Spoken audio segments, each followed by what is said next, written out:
everyone, and thank you for joining us for this edition of Feature Friday on ALHlive.com. Here with me today for this edition is Jaime Guest, a well-known film producer and all-around great person whom I've had the pleasure to meet with last year at the American Black Film Festival in Miami. Jaime, thank you for joining us. Oh, thank you. Thank you. Good morning. How's everything going down there in the land of sunshine? It's going great. It's going great. It's beautiful today, so can't complain. Can't complain. Awesome, awesome. Now, the last time I saw you was, I believe, in June of 2009. Yes. We were in Miami for the American Black Film Festival. You were with some of the, the cast and other participants in the film Blue, celebrating a win there. Yes. Is that Yes. correct? Won the Audience Choice Award at ABFF, and we were shocked and thrilled, and it's, the one to get because it's the one that the people actually pick, not the judges or part of the festival, the festival committee, strictly by the, people that are going to see the movie. What was your specific role in bringing this film to the masses? I'm the producer, or one of the producers, along with Don and Wallace and Ryan Minningham. Don wrote it, Ryan directed it.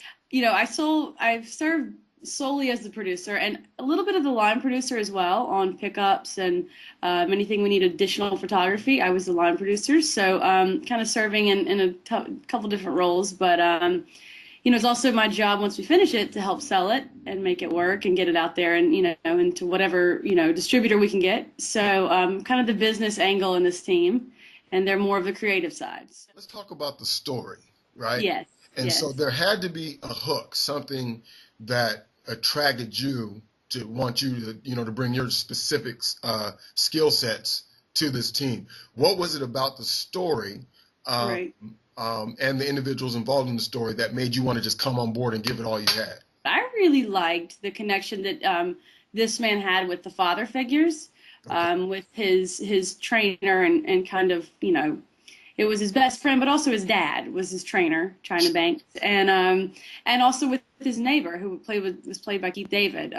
He was fabulous to work with. But I loved that connection of this man who really needed some guidance and really needed to get his life together, and he had these two strong male figures in his life to kind of lead him there. That's an interesting piece of insight there, Mhm. because I've thought about the film from a lot of different angles. Mm-hmm. And it's funny from, I guess, a woman's perspective that is something that would grab you. Is that because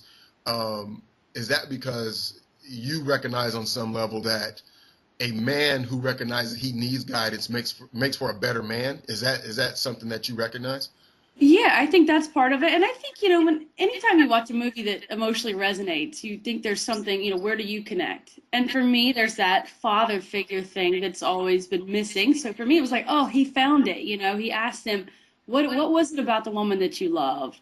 What was it about you, that helped you get in the right direction, take this road versus this road, and not punch through the wall, but go over it, those sort of things. And he looked to guidance. And for me, it connected. Sure. So you mentioned that you were from the South. Which part are you from? I'm from Alabama. Wow. Deep South. Yes. Well, and look, and it depends on which part of Alabama you're from. From Birmingham now. I'm from the city parts of Alabama, but it's still pretty country over there. I'm from the woods, baby.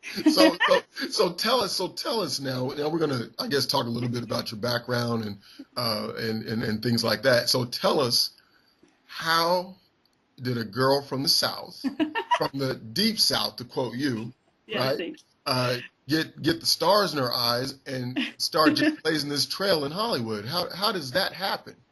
Well, I graduated college pretty early, and I moved to Atlanta. Okay. And I started working for an African American ad agency, and started working for the Martin Luther King Jr. Center, Okay. and working for groups like Goody Mob. And we did a lot of outreach in the community in Atlanta, a lot of AIDS awareness, and it was great, and I loved that because it was kind of finger on the pulse sort of work. You're really in the grassroots community. And then being in Atlanta, I was there with near Coke, the global headquarters of Coca-Cola. Gotcha. So I immediately transferred over there because I was like, let's try out both worlds. A little, in the community and a little high corporate level job.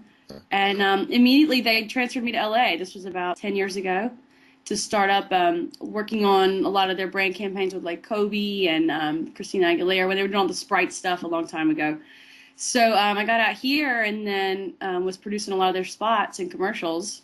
And I realized, well, I'm here. I really want to do films. Let me go for it. And I started working at New Line Cinema and producing on the side, which is tough to do anything on the side. You know, two Right. jobs is always tough, especially in the indie world. So New Line kind of went a different direction, and then I decided to just stay independent and give it a go. It's what I love, and I think I'm decent at it. So as long as I can pay the rent, I'm digging in. I love this stuff. There you go.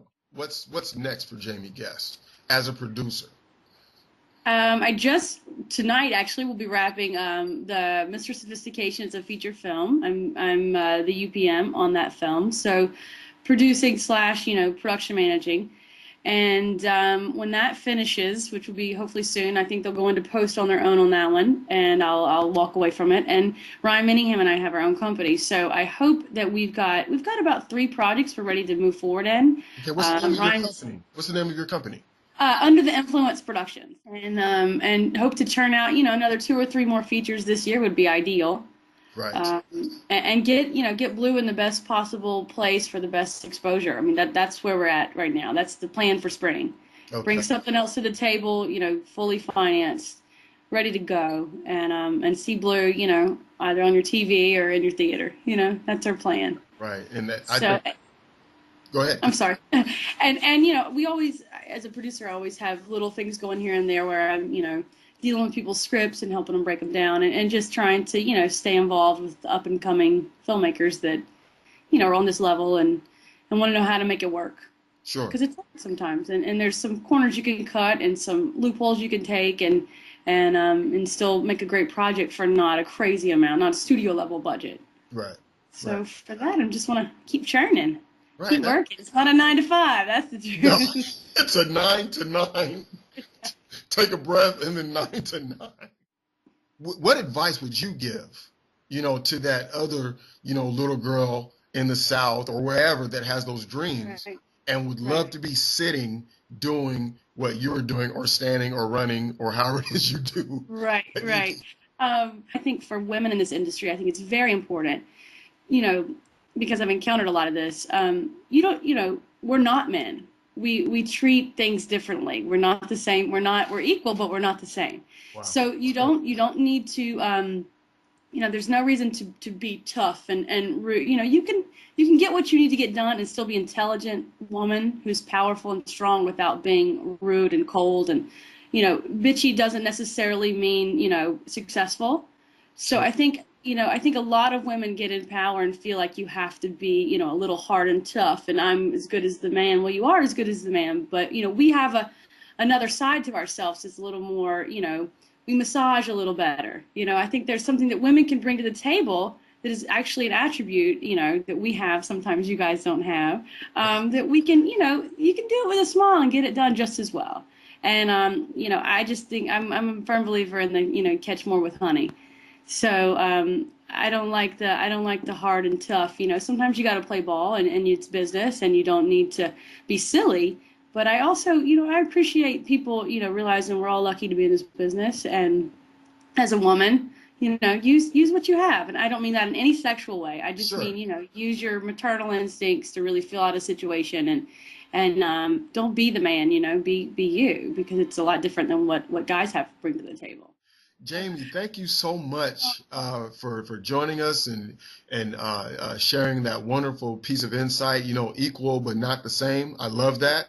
And everyone out there who's watching ALHlive.com, be sure to keep your eyes open for the feature release of Blue, and also look for Mr. Sophistication Yes, that's coming in theaters whenever they're ready to release that, and for other exciting projects coming from Under the Influence Productions. Thank you Ja- so much. Jamie, you're very welcome, and thank you for joining us. And we will talk to you all in the ALH Live audience soon. Jamie, come back anytime. You know it. Thank you so much.